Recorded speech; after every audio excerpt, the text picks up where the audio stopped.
Hello, Cedric and Cedric here for CRS and commentary, NWA 73.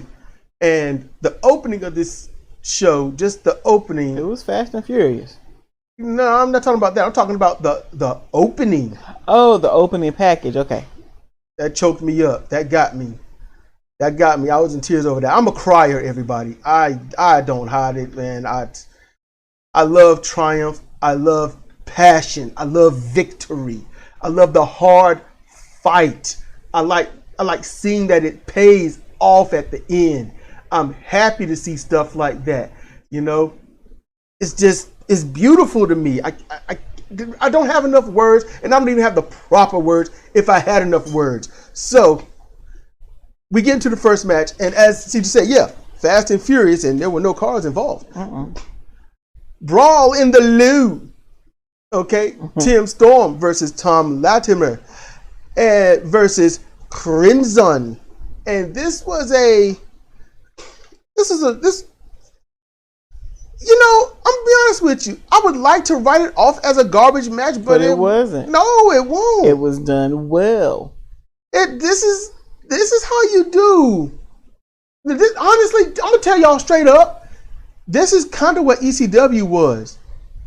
It made sense until the wrong people were in it. Tommy Dreamer, no. You know, him and New Jack didn't do so well with that. It just, others, you know, the Dudleys, they did it well. You know, others did it well, but you take it too far with stuff, and you come back too soon from things. That's where ECW failed, and AEW and WWE are worse at it. You take a massive bump through an object, you don't get up in 13 seconds. You don't get up in 1 second. The only way you can get up is if you have a history of doing it. And none of these people have a positive, crowd-popping, memorable moment history of doing it. Sting took a powerbomb through the table, popped up, beat his chest. He's got a history of eating chairs and stuff like that. That's why Sting was able to do it. And to me, that's why he's able to get away with it. Cornette didn't like it. Fuck him on that. I remember Sting being revved up and stuff and almost unstoppable, so I missed that. And when they did that, that was the harken back to people like me. And Jim Cornette should have been one of the first persons to acknowledge what he did, why he did it. Maybe say, okay, it's not going to fit you at this age, but no one's thinking about his fucking age. They're thinking about that it's fucking Sting, and they love Sting. Get your head out your fucking ass. Anyway, god damn it. This match starts off, and I had to take notes. I was like, I'm going to have to take notes on this match. So they were just doing the intros, and we got Latimer out, we got Tim Storm out, and then Crimson was coming out, and he gets attacked. Well, who's attacking Crimson? It's Jax Dane, his tag team partner. Oh my God, what the hell is going on? Somebody stop this carnage! What the hell? Jax Dane coming out in his jeans and a plaid shirt that he ripped the sleeves off of, and the shirt used to have a family, now it ain't got shit. But he attacks Jax Dane, and apparently before in the pre-show, Jax had said something about wanting to try solo and singles, and supposedly had wished his tag team partner all the best of luck in the match, but I guess he's like, I'm starting with you, Crimson, and he fucked him up. Didn't have to do that. You go singles any other way. Yeah. Now you started beef that's not going to propel you forward. That's all that is. He wants to be a heel. No, they're doing the Shawn Michaels and Marty Jannetty thing, and I don't like that. Oh, okay. Don't fuck up your tag partner just to break it up. Just be like, hey man, I'm gonna go my own way, yada yada yada. And if your partner don't like it, then your partner don't like it, and then let your partner jump you. You don't issue going singles and then jump your partner. But see, we know Shawn Michaels is shit, so there's all kinds of shit behind that.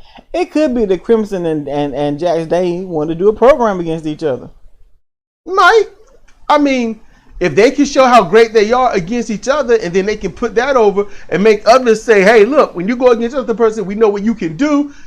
Don't expose you. Don't show your greatness, and then you get in the ring and then do half that. Yeah. Don't do that. Don't go out the Sonata way. That's Sonata's MO right there. I'm gonna show you how great I am, and now I'm a half-ass it. When I lose, I'm gonna do me. I'm gonna do my moves, but some moves I won't really try, and I'll just lose. Even though it looked like he even should have won those matches. Mm-hmm. So, but yeah, Crimson got fucked up. He put him down with a Death Valley driver on the ladder. You know. Yeah. And then in the ring, Latimer hits Storm with a chair. Storm kicks out. Mm-hmm. You know, and then Tim eventually goes outside the ring. He gets a 25-foot ladder. Sets it up. Yep, pulls it in place. They go toggle back and forth on it, trying to do some things, getting blocked and stopped, and then ultimately they set up a bike rack. Yep, right on top of the other bike racks at the entrance, and you know that's what Tom. He hit a front flipping senton on the Storm that's on the guardrail across the entrance guardrails. You know, and it broke. Yes.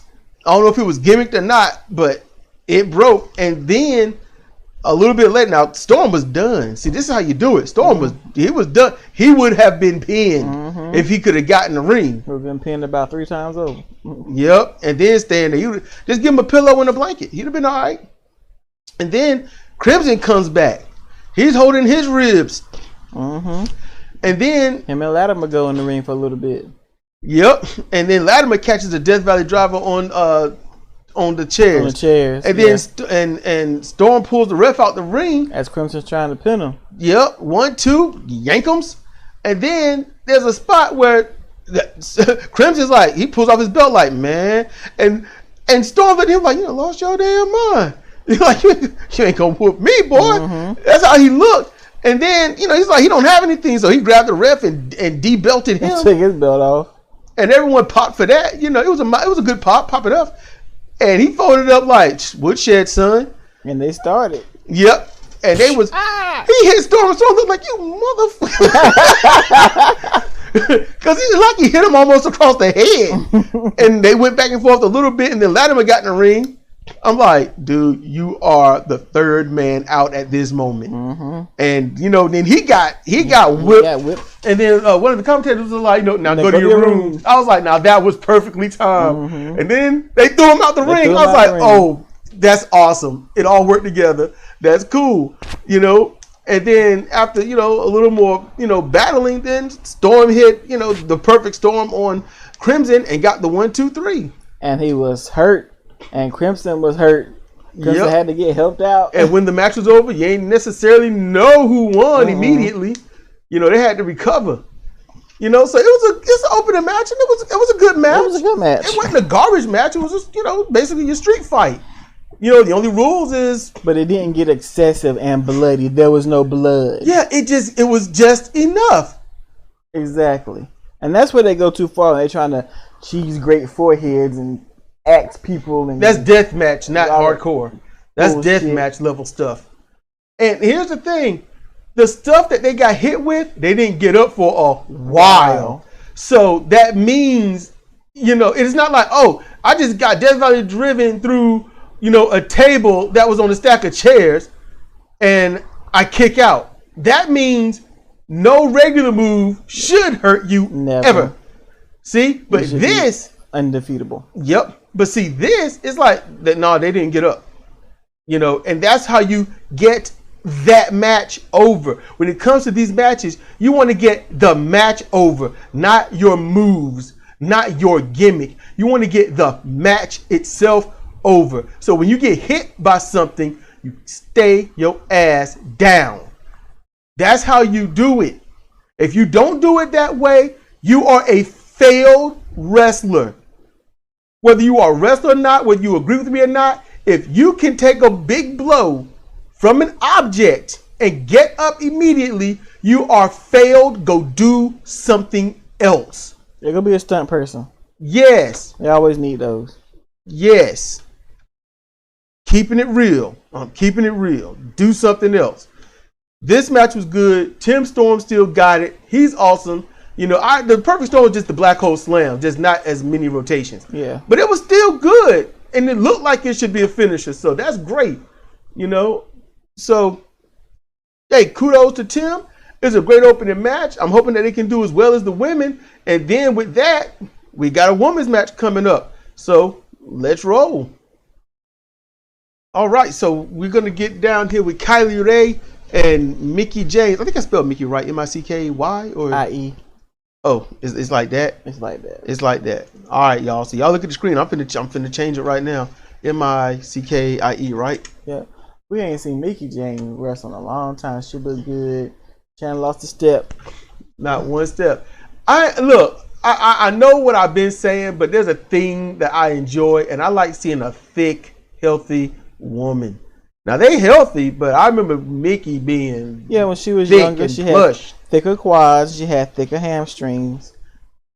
You know, and when she threw a kick back then, it landed. Mm-hmm. And there's some times where I know they had to complain about it. I know they had to complain. So without that girth, her kicks don't look as impactful. I know that sounds weird, but it's like she lost power. You know, and sometimes you can make up for the loss of power with speed and agility. Maybe. And you whip a leg fast enough, even if it's a glance, it looked like it should knock somebody out. Maybe she came down in girth because she wanted to, take some pressure off her knees. And that's very good. You know, we only got 2. We got to keep them the whole lives. That true.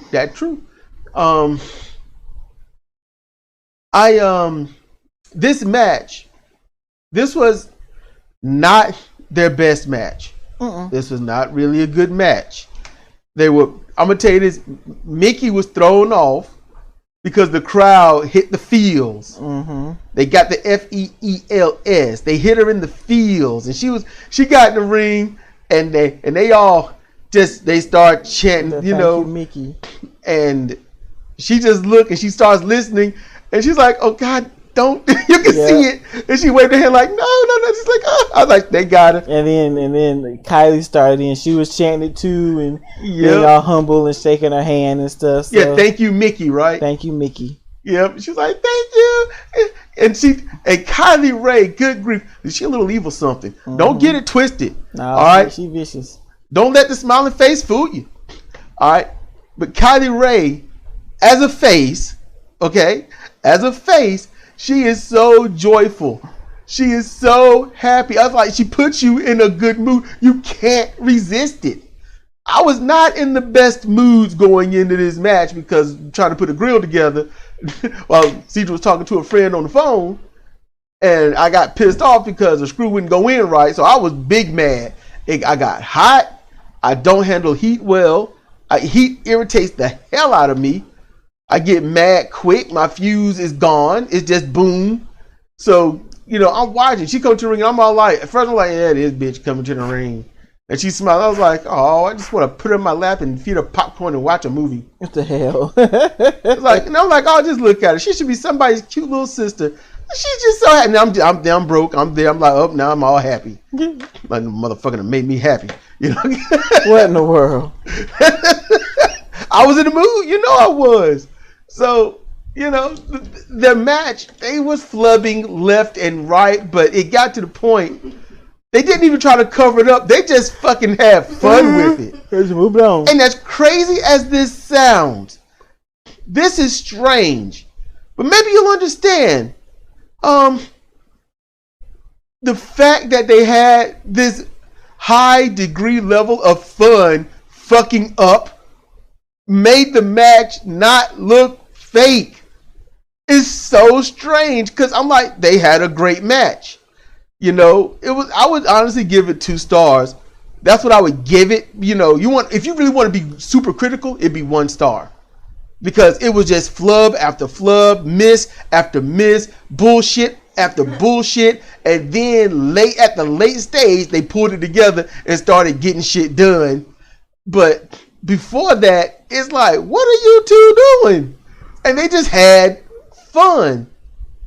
And the crowd was like hit and miss, but and then they started getting into it, and Kylie started getting submission moves on, and Mickie was, and they started connecting those kicks, and ultimately, you know, and look, Mickey caught from Kylie an epic high kick. Yeah.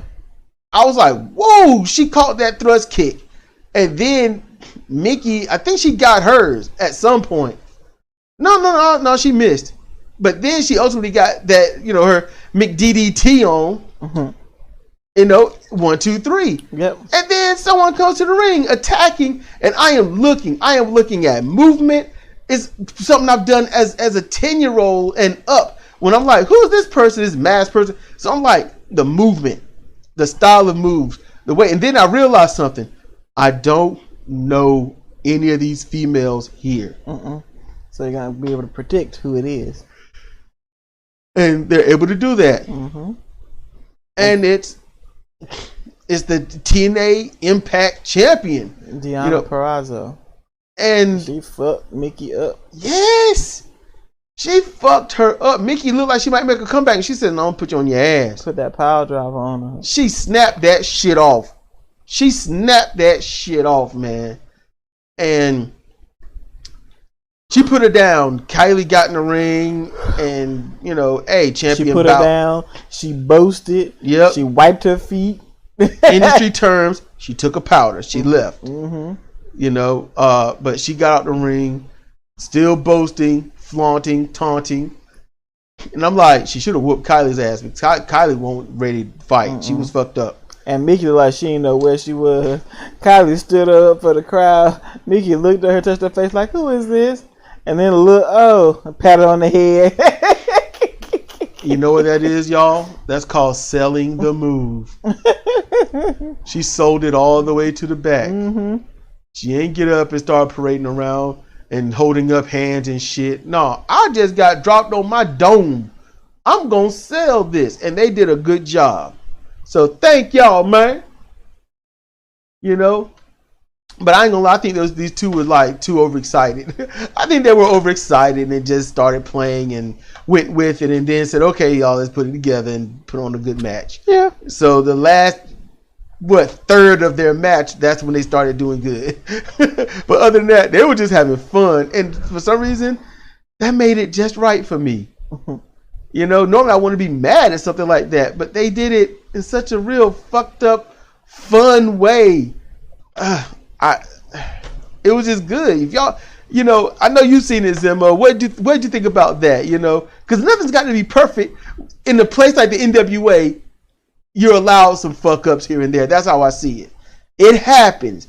You know, we can move on. We know what they can do, and they just were maybe nervous or something like that. But you know, we know the fuck ups weren't dangerous. That's when it really bothers me. When they're overly egregious that it looks clownish, or when it's dangerous, and it was neither. Exactly. I saw that match, Bobby Eaton and Barry Windham wrestling on their knees. I didn't know that they was fucking around. I was just like, man, why ain't anybody getting up? You know, you might do better on your feet. But they just did it. Cornette wants to, I think he claimed it was at a house show. No, that shit was taped. But man, I enjoyed this match. I did too. I'm enjoying this pay-per-view. I'm enjoying it, although we ain't gonna pay to view it. But you know, we know what it was.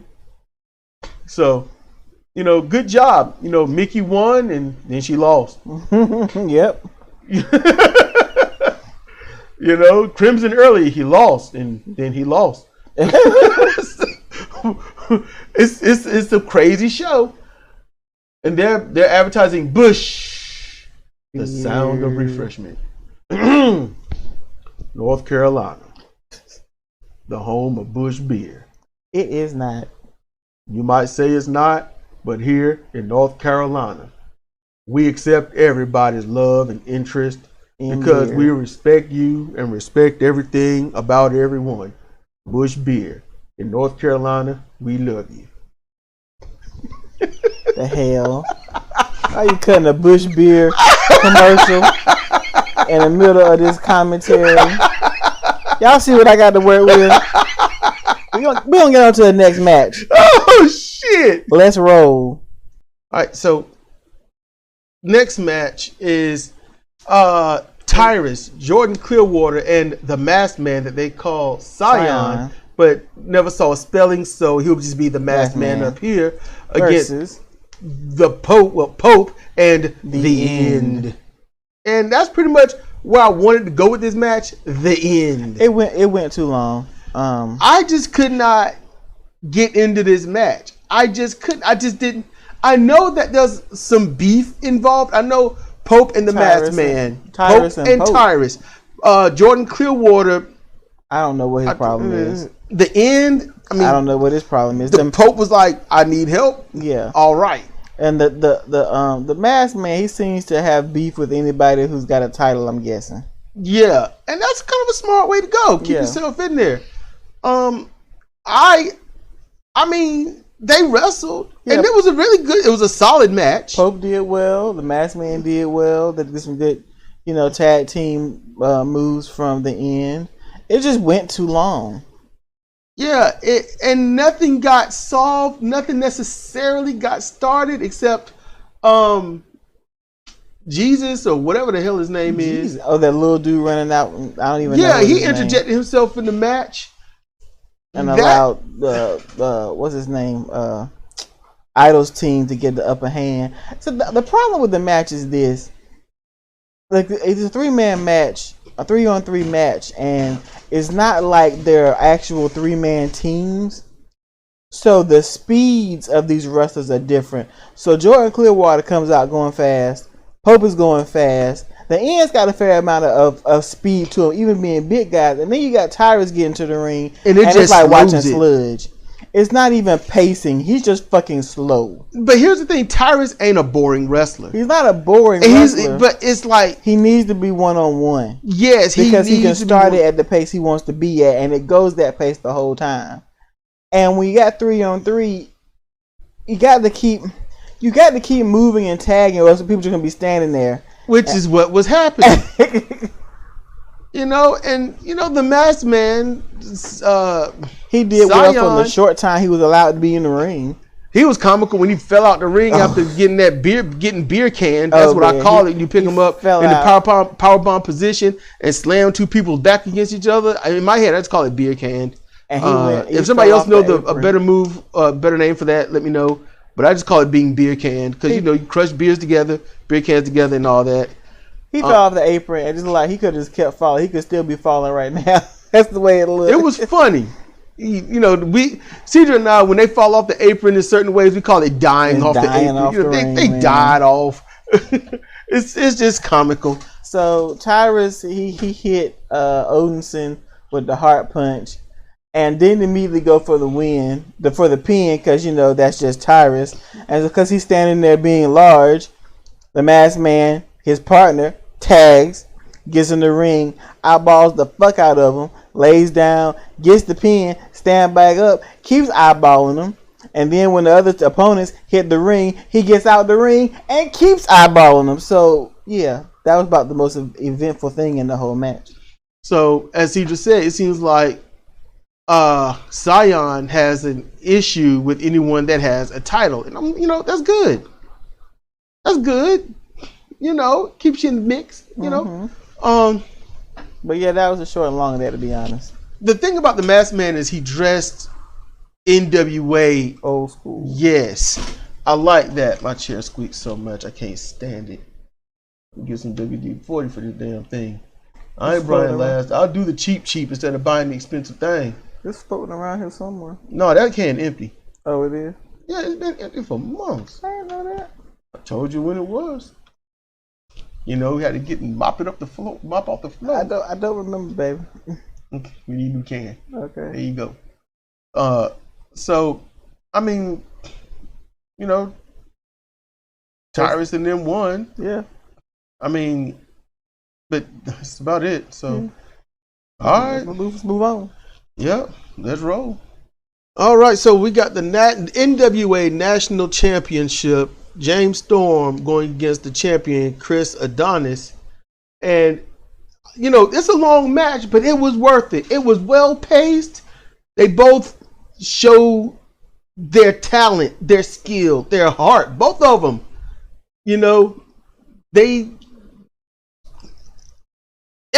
This was one of those classic NWA title matches. The matches you don't get to see too much in any other promotion. You just don't.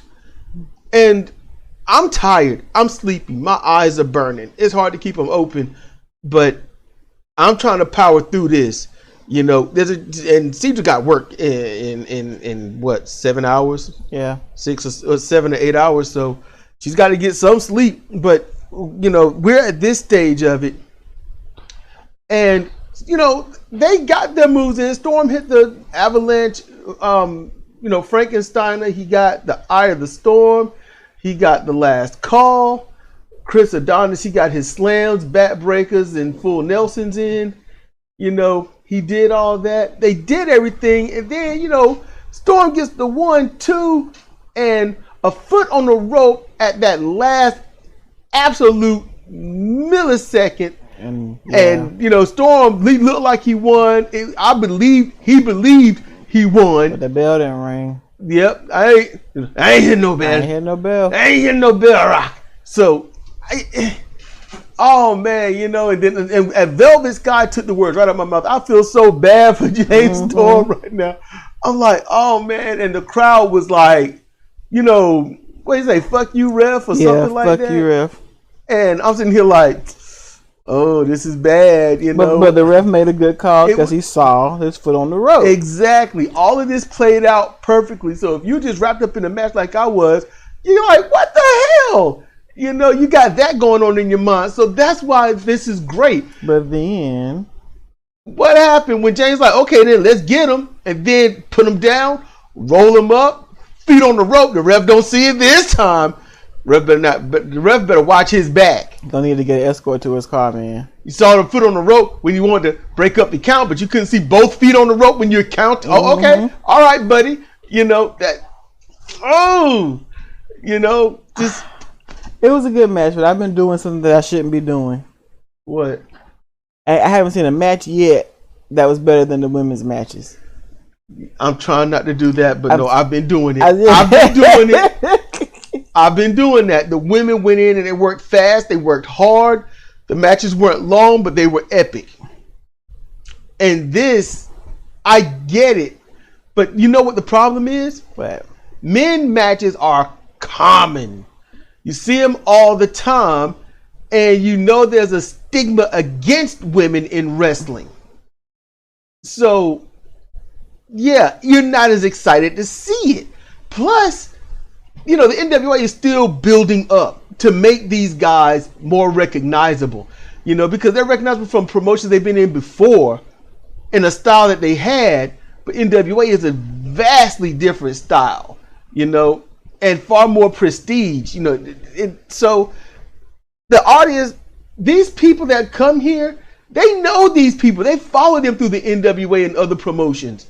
You know, they know who they are. They remember them, you know, from 25 years ago and such. So that's the advantage these fans have. But you got people that are like 35 and under or 37 and under, and they don't know shit. They just know WWE. Yeah. They don't care for anything else. You know, to them, that's the tribe that they're in, and they don't care for anything else. So this is foreign to them, and the NWA is trying to pick up momentum. And they're trying to get and this is my assumption, they're not trying to get the WWE fans. They're not trying to get the AEW fans. They sure as shit not trying to get the 50 TNA fans. You know, they're trying to get the fans that liked WCW back in the day, those that liked NWA, those grandfathers that stopped watching because wrestling's turned to shit. They're trying to get them people back. They're trying to get the people back that stopped watching wrestling and started watching more football and basketball and such. Or MMA. Yes, you know, so that's who they're trying to get. And they're having short shows because people got a lot. Sports are long. They're 2 and 3 and 4 hour games. So that's why the NWA wrestling shows are roughly an hour, pay-per-views 2 hours roughly. So that's what they're trying to do.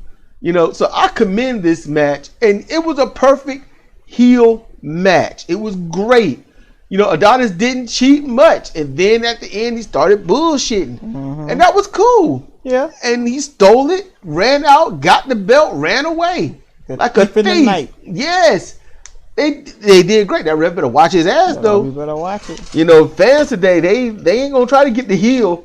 They don't get the one that helped the heel. Mm-hmm. All right, so we're done with this. You know, we're gonna roll on to the whatever he's gonna do or something. So let's roll. All right, so Ric Flair, he comes out and, you know, she just like, what's wrong with his music? I was like, oh, he can't use it. WWE, you know, bought the rights to that theme. It's just a damn shame. That's all I got for that. It's a damn shame. They bought the rights, so Flair can't use it. It was on public domain. So,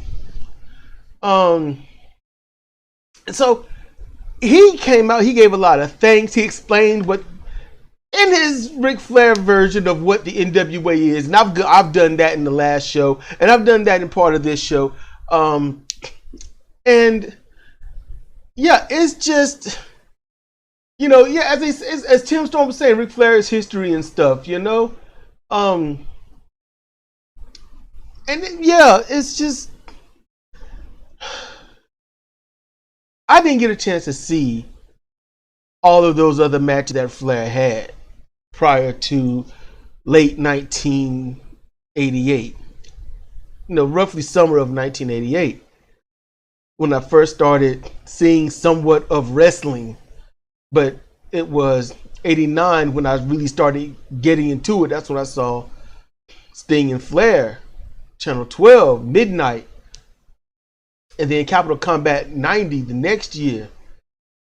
So, and that was my first pay-per-view, Capital Combat 90. You know, and I'm trying not to get choked up, but that's too late. I wished I could see all those people wrestle again. I wish Flair could have stayed perpetually 38 years old. You know, just people like that. I wasn't high on people like Ricky Steamboat and stuff. I didn't, because when I saw him, it was on the trash can lid. It was, you know, when I saw Steamboat, actually, it was WWF. I didn't see Rowdy Roddy Piper until WWF. I didn't see a lot of people until then.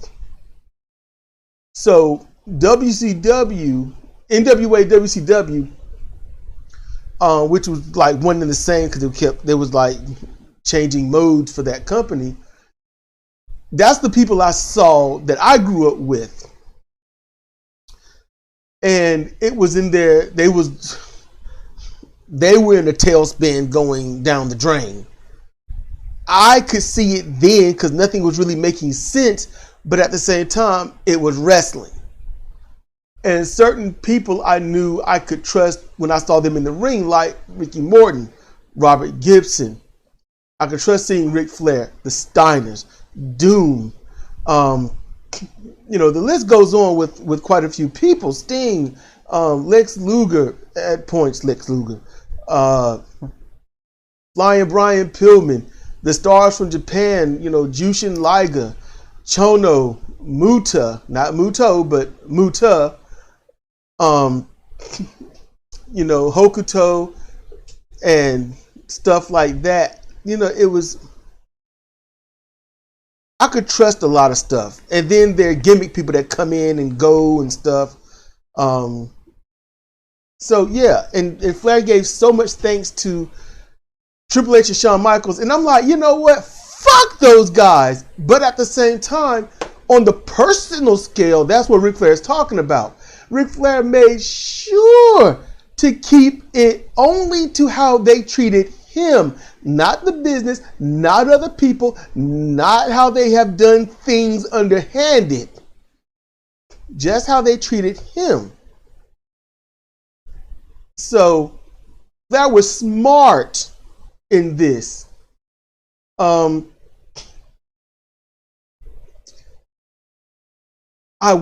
do wish I could have seen, you know, a 38-year-old Shawn Michaels versus a 38-year-old Ric Flair. Mm-hmm.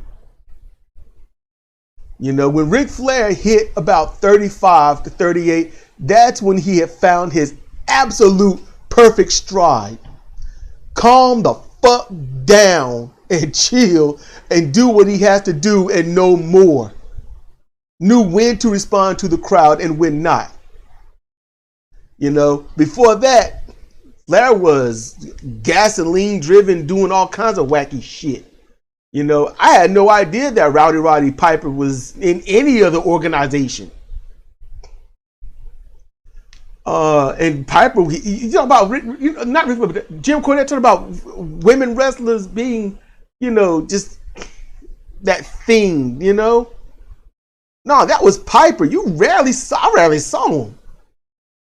Rarely saw him. I never got a chance to see how great he could be. You know, well, how great he was. But Roddy Piper is the one that turned me on to one of my favorite wrestling moves. I just didn't know he didn't innovate it. But, you know, I'll probably do that in another show. But I enjoy this promo. It's emotional. It's kind of painful. But life goes on. I like to see Flair manage his children in wrestling. That's gotta happen. All of them in one faction, I don't give a shit. A one-time mashup and they just in some mixed gender goddamn match. You know, just I want to see it. You know? Just like I'm seeing, you know, that's one reason why I watch AEW. To watch Arn and Brock. To watch Tully and FTR. To see MJF trying to be what he should be. That's why I watch it. It's a shitty goddamn program. Most of the matches are fucking shit. But it's those golden gems you gotta see. That's why I watch AEW. But the motherfuckers won't get a view from me. Watch it for free.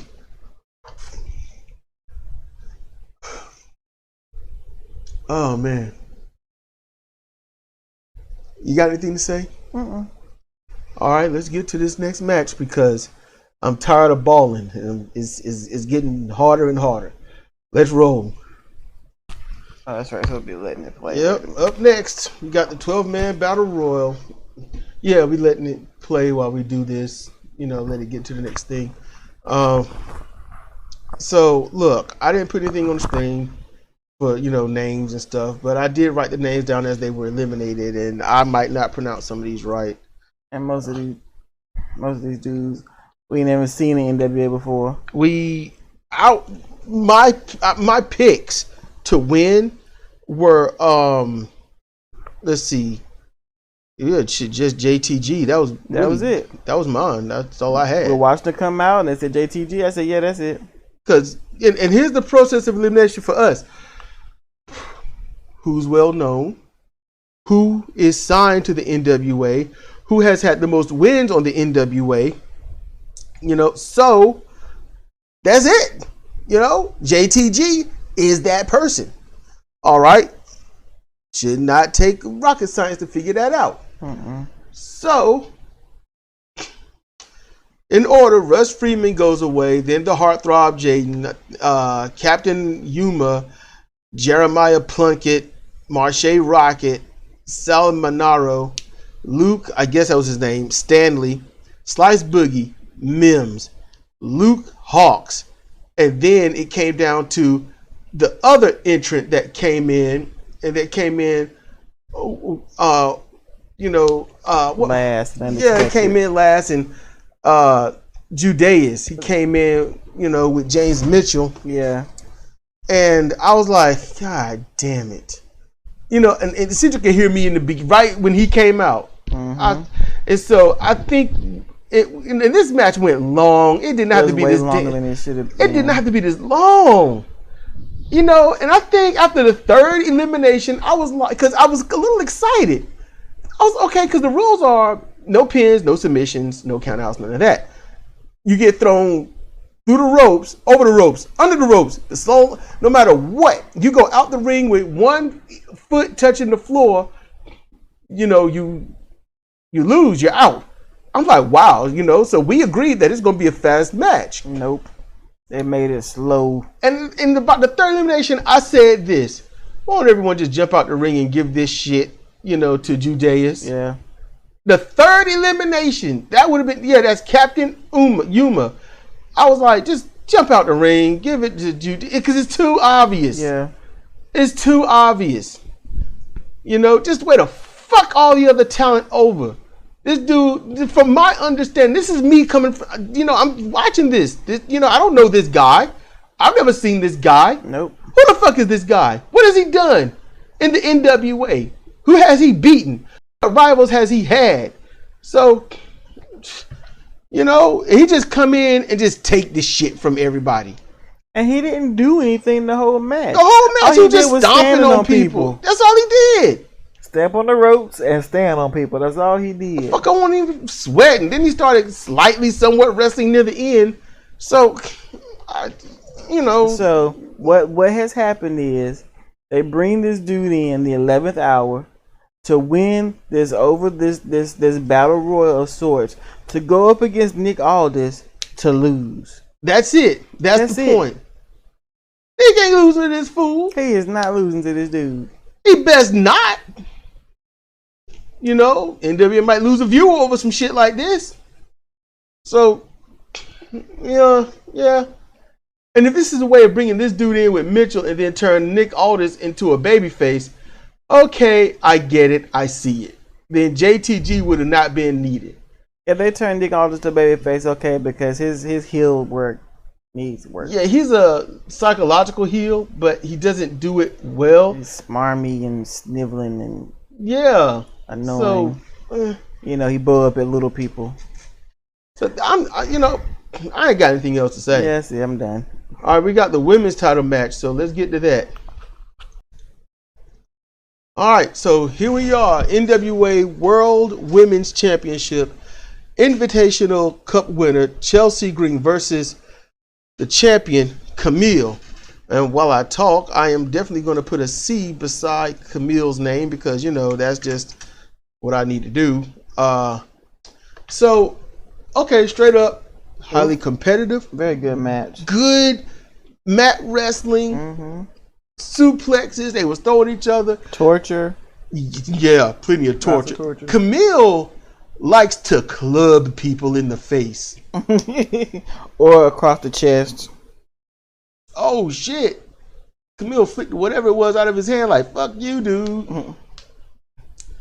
Mm-hmm.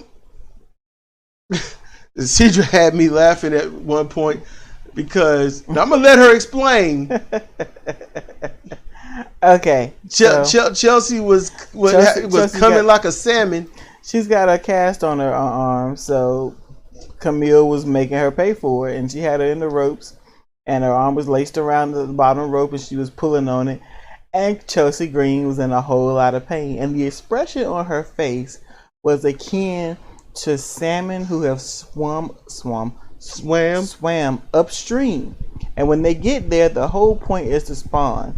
If you've ever seen recordings of salmon spawning, they spawn with everything they have to spew out their eggs and sperm, and that is the face that Chelsea had on at the time, and it's what it reminded me of, and I was amused. And then you had me laughing. I was like, the problem is you looked for that. I did not look for it. There have been lots of times in every single match from yesterday, well, all of today, you know, from the first event and to this event, where you saw wrestlers like that. But it was something specific about the thinness of her face that reminded me of a fish. Those particular fish thoroughly enjoying themselves fish-faced while they're spawning. Yes. God damn, man! Don't let her hear that. She won't. Some years she might. She stumble upon this and wonder what the fuck. What they have to say about me? I'm skipping forward to hear this. Mm-hmm. You know, it's like, oh, I got a fish face, huh? My pain, I look like ejaculating salmon. And you'd be like, yeah. See? This is what I got to work with. So, you know, Chelsea hit a good missile drop kick. That was a good missile drop kick. Mm-hmm.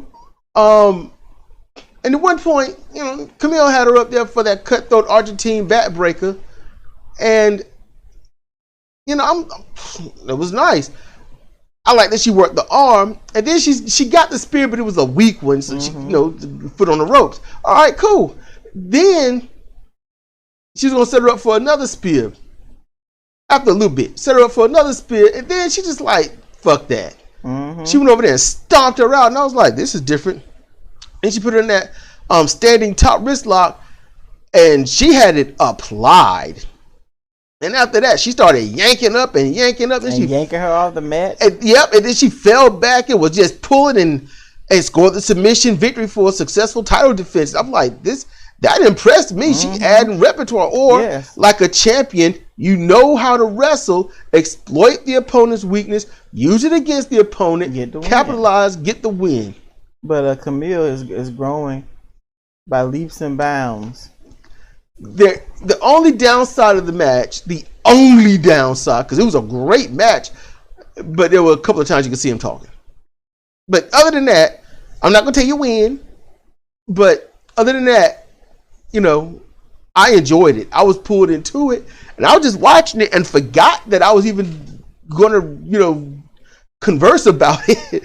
You know, a good match. Yeah, I liked it, and then tag champions coming out now. So we're going to get to that, you know. So you ready to go, girl? Yep. All right, let's go.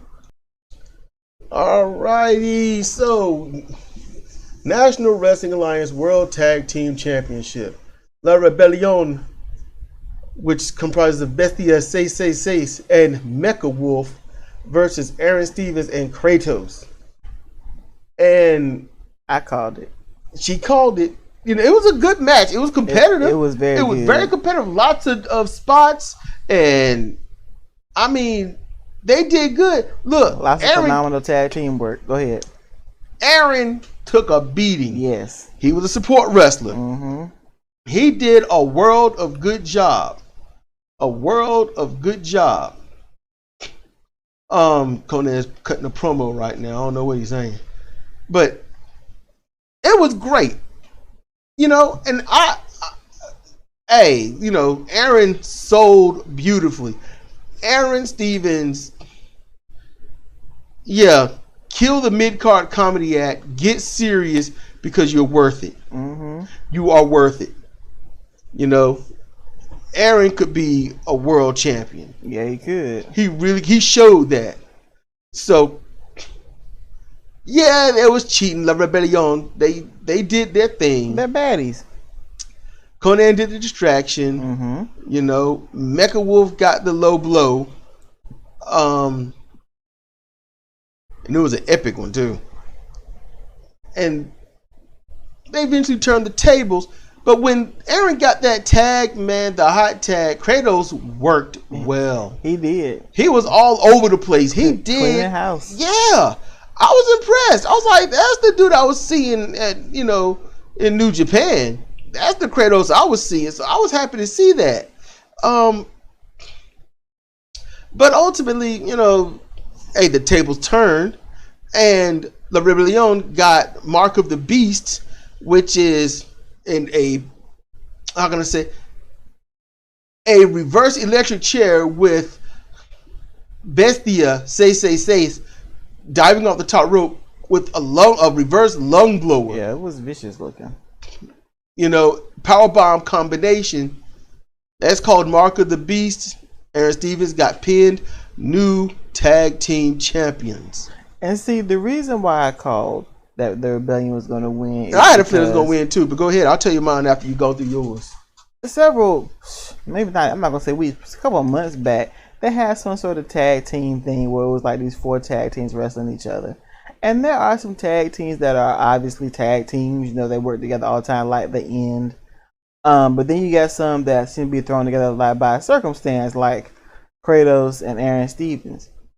And the La Rebellion was the only one that worked efficiently and effectively like a tag team, and they looked like they were bothered by the claptrap of the teams they were in the ring with. Mm-hmm. Like they didn't know their ass from a hole in the ground, and they were ready to work. They were ready to put in some tag team work. So, and every time you see them, that's what they do. They put in that tag team work. They work like tag team should. They have each other's back. They look like a tag team, not just put on some clothes and go out there and wrestle. No, they look like a unit. So I figured it was about time that they got recognized for the unit that they are, and let Aaron Stevens and Kratos, this heel face mishmash, go their separate ways. Damn. Did you just say what I was going to say, but better? I guess. So, yep, that was it. I mean, she said exactly what the fuck I was thinking, because, they are a tag team. They work like they should, and Aaron Stevens and Kratos, Aaron Stevens and Kratos. Mm-hmm. Every time they won, it was because Aaron was doing the good guy thing and kind of being distracting, and Kratos would get a cheap shot. And that was about it. And then Aaron be like, no, we can't win that way. And Kratos be like, shut up. And if you're going to build a tag team division, you can't just... Because for the past 2 years, they've been hodgepodge smashing people together and just, you're champions now. And that's the WWE way. Nah, you can't do it that way. They took them from Tom Lattimore and that little dude he was with, because they were tag team champions for a while. But they were a mishmash too. They weren't originally a team, so... You're gonna start having tag team division. You've got to have a tag team to represent that division, and you've got to have competition coming in that are tag team wrestlers. They gotta be a unit. Hey, look, FTR, you want to leave where you are? So, hey, look, but the truth be told, it'd be cool. I think the NWA is going to do what they meant to do, and that's have world titles. So there's a chance that these titles could be defended on somebody else's show and be won there. I think it's very possible. So if they're going to do that, that's great. If you can have people coming from overseas, from across borders, and winning these titles or vying for these titles, that's beautiful. Let that happen. Hats off, to La Rebellion. Bestia say Mecha Wolf. Congratulations.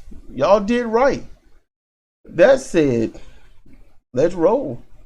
So we're about to watch the Trevor Murdoch versus the champ Nick Aldis match, okay? Trevor made his intro. He got on a new jacket, like maybe his wife made it for him. It was all sweet. He's out there talking to the family, kissing the grandkids. It was lovely. And then they show Nick Aldis in the back. Okay, so on the power shows, whenever they have matches, studio thing, they don't have any intro music, so we never get to hear Nick Aldis's awesome music. That's the best part about him, is his music. So I already thought ahead of time, oh shit, okay, great, we get to hear Nick Aldis's music. They show him in the back, the music starts playing, and I'm like, what's this? He comes out, he's got his belt, he gets into the ring. I'm looking at him.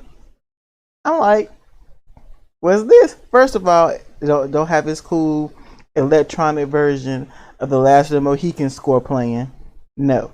He doesn't have his entrance jacket with the cool little embroidery on the front, the black with the white embroidery. No. He doesn't have on bright colors. Doesn't have on red. He doesn't have on green. Doesn't have on orange. No, he's in gray. He doesn't have his entourage. There's no Latimer, Camille, what's the fuck? Adonis. Strictly Business is nowhere to be found. He's got on some kind of track jacket.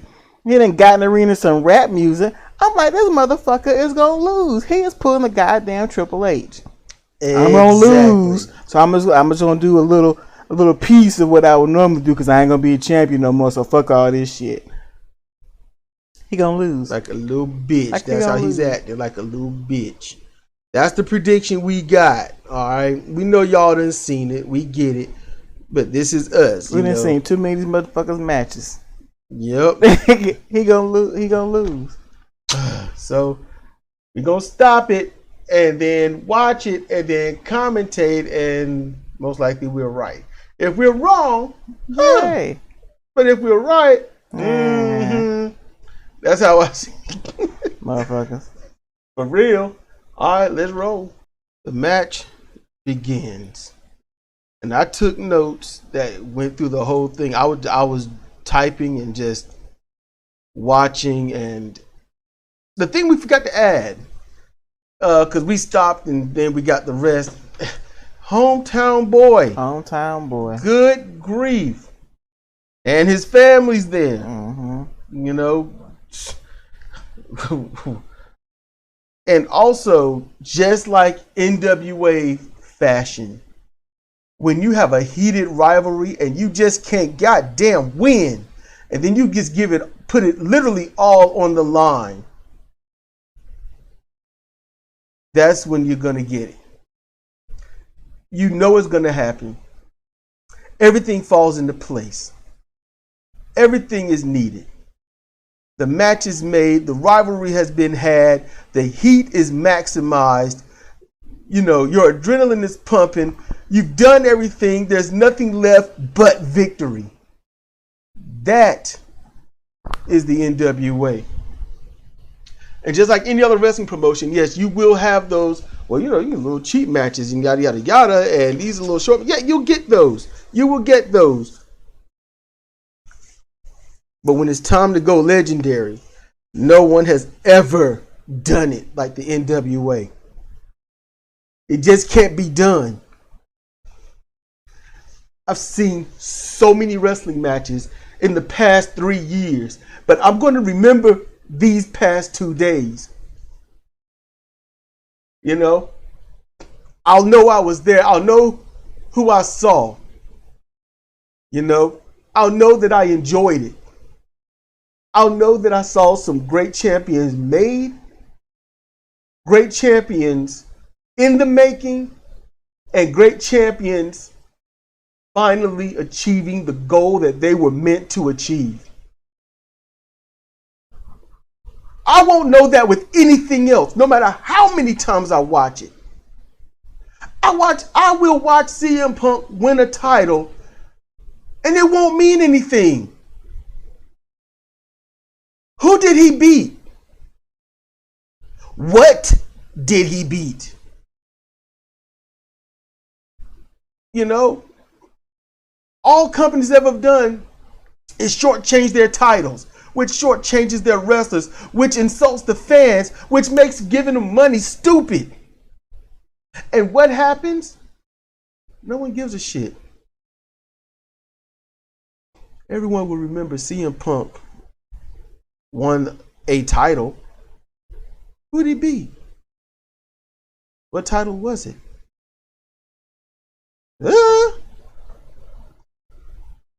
That's about it. NWA. Not about hardcore. It's about heart. Love, respect. That's what it's about. It's always been about that. Do you love the business you're in? Do you love who you're working for, working with? You know? And then the most, you hated everything, but you gotta wrestle. You love to wrestle. And even though you can hate any and everything around you, you know that you respect what the company represents to the people. And you fight for that. You keep going back. You keep lacing up. You keep going out there, battering your body, sacrificing your health to make sure the people are happy.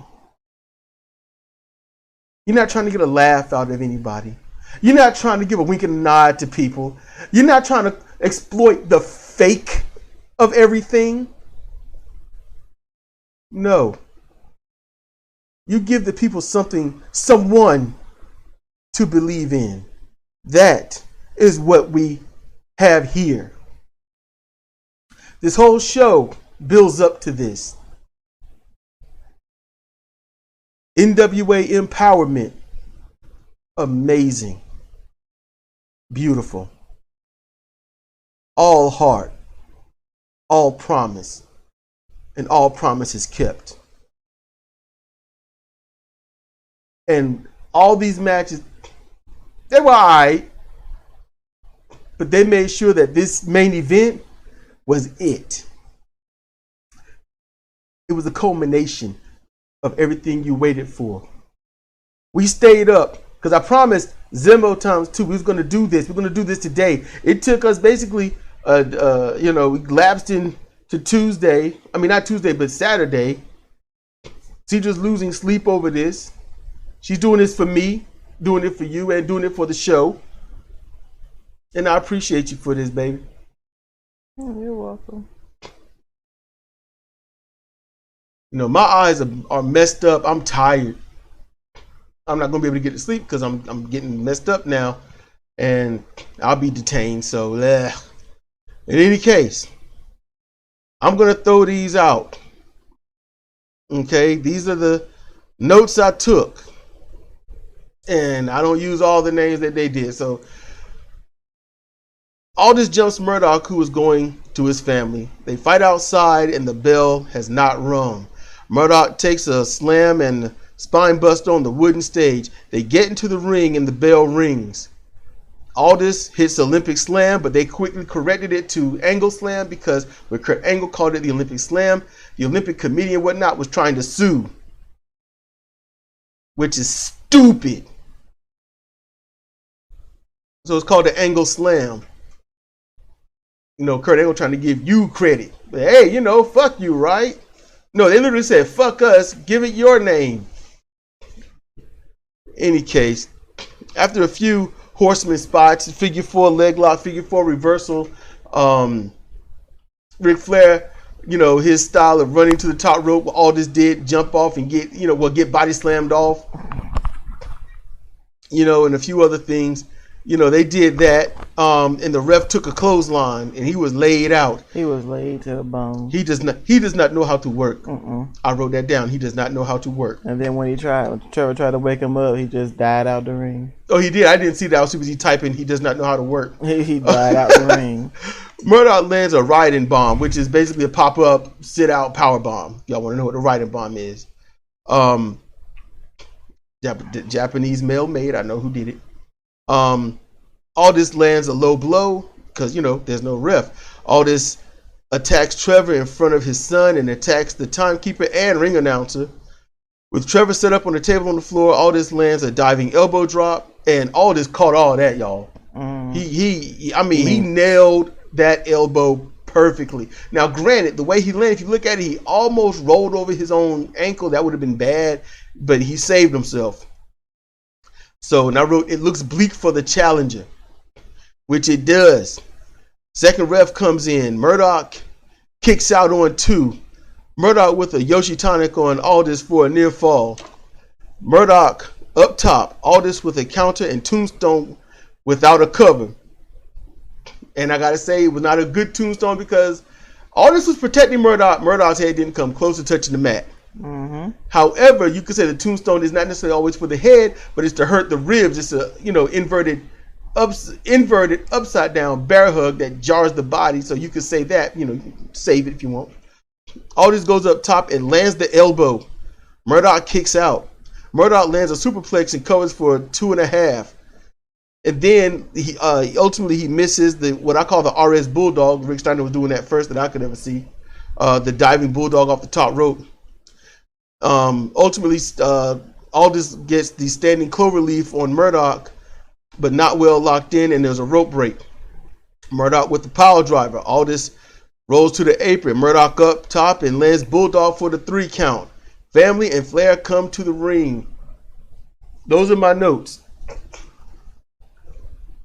Oh, that hurts. Clench my jaw in that lymph node. God. You know, this listen, y'all, straight up. I watched this. Cedra, we both knew Murdoch was going to win this. We knew this. This was clear, present, and obvious. But when he won, Niagara Falls for me. I'm happy for him. I didn't shed any tears. I was happy for him. I am happy for him. I love this shit. You know, I love this shit. The reason why I'm happy for him is because when NWA Power came on back in 2019 and he was wrestling in the ring, I sat there thinking, I've seen this dude before. I had to remind her. I mean, it was just killing me. You know, I'm looking at his face because he's got a rather unique looking mug. Trevor Murdoch. I'm like, I've seen this dude before. I had seen him in WCW back in the day. Cedric had to remind me. I'm like, okay, and he's wrestling. You know, he looks like he's somewhat out of shape, but he's doing the thing. He's taking losses. In that first match, they said, you know, he was damn near retired. And he thought, hey, he'd come back and try and get a contract. Because, you know, they were playing it as just to say he was wrestling to try and get a contract. That's what they did those first few shows. So in a matter of basically 2 years, he's gone from someone on the verge of retirement, wrestling without a contract, to the NWA Heavyweight Champion. And I think that's phenomenal. Yep. Because it was quite a road that he had to travel, you know, despite the pandemic. And nigga, all this hell, he didn't make this shit easy. He put that man through hell. Yep. So I'm glad he didn't Triple H it. You know, I mean, when it comes to his prestigious intro, he did. Yeah, but performance-wise, he did. That was like that was like style. New Japan, Ishii and Minoru Suzuki. It's like, I'm gonna lose. Okay, fine. I'm gonna fuck you up because that's what Minoru do. I'm gonna ruin your life. I ain't gonna get the title. That's fine. You gonna wish you didn't get it. Yep. I won, but I think it's a Pyrrhic victory. So, Pyrrhic victory for those that don't know is just a victory that the you win, but at what cost? Yeah, was it worth all of that? You know, yeah, you win the war, but you lost all your army. The enemy don't know it, so they backed away. It's like, well, you know, your families are all I don't know how to explain this. So this here was just amazing. Ric Flair said it earlier. You know, NWA is here. You know, people can't get to WWE. And WWE won't let them in. AEW, people might want to go there, but they won't let them in. You know, they've got here. They've got an alternative. They got another place they can go to. And what Ric Flair was talking about was basically a resurgence of territories. It might be TV, national-wise, but it's a place. It's the same as somewhere else to go because wrestlers need a place to wrestle. It sucks that the main places suck. AEW sucks. It has from the beginning. WWE sucks. But you can either languish getting chump change in the indie circuit and breaking your body for peanuts, or you can hone your craft and find some place to work. That's the only thing that I don't down the wrestlers at AEW for. Because they're wrestlers, so they need to wrestle somewhere. And AEW is a somewhere. And shit. And Tony Khan is throwing the money at him like, you know, hookers throwing pussy out on the strip. So, go get it. Can't even blame that. Go get it. Ric Flair gave the closing ceremony. Yeah, it was nice. You lead by example. You let them know you're the leader. You got this belt now. It's in your hands. Respect your mentor, Harley Race. Respect those that trained you after him. Respect those that are trained you now. That's all wrapped up in his words. Ric Flair came out and told how he had to travel without rest. The most sleep he got might have been on the plane going from one place to another. So he might have got 30 minutes to an hour of sleep, having to go from one place to the other. I listened to Jim Cornette talk about Ric Flair's traveling. Ric Flair, he was the NWA champion. That is what a champion is. They put up with the hardest bullshit to retain that belt. See, everywhere else, you look at it and how the belts are passed around and how many multiple times someone is champion because they have no decent competitors. And it looks phony. You know, you become a 12-time champion inside of 3 years, there's a problem. You hear me? Mm-hmm. There's a problem. You become a 5-time champion inside of 1 year, there's a problem. You know? I can see you becoming, depending upon how it go. If you got no competition, it's just crappy, I can see being 3. I can see that. But when there's actual competition, there's an actual challenge, you can stretch it out. And this match this is what you call in the making, because they built this match from the ground up. Starting with that national championship that Murdoch had. Mm-hmm. It started there. This match, this has been building up for over a year. That's how you work it. I love this shit. I fucking love it. And yeah, it burns my asshole that I could never fucking do it because of this bullshit illness. But I would have done it. And since I can't do it, that's why I do CR Fire Pro. That's why I do that. That's why I made a tabletop game that I haven't completed. That's why I do commentary on these things and watch these shows and stuff. You know, I love this. And NWA is the cream of the crop. Low budget, low wage, but unquestionable top tier quality. That's just really it. You look at NWA, you're looking at the absolute future. Let me tell y'all something. If you got to call something modern wrestling, then it ain't goddamn wrestling. When something is called modern wrestling, it ain't. When it's called entertainment, it's not. National Wrestling Alliance.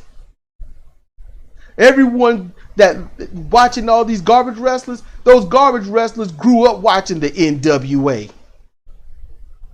They grew up watching people from the NWA that loved and tried to pull the NWA into their own areas.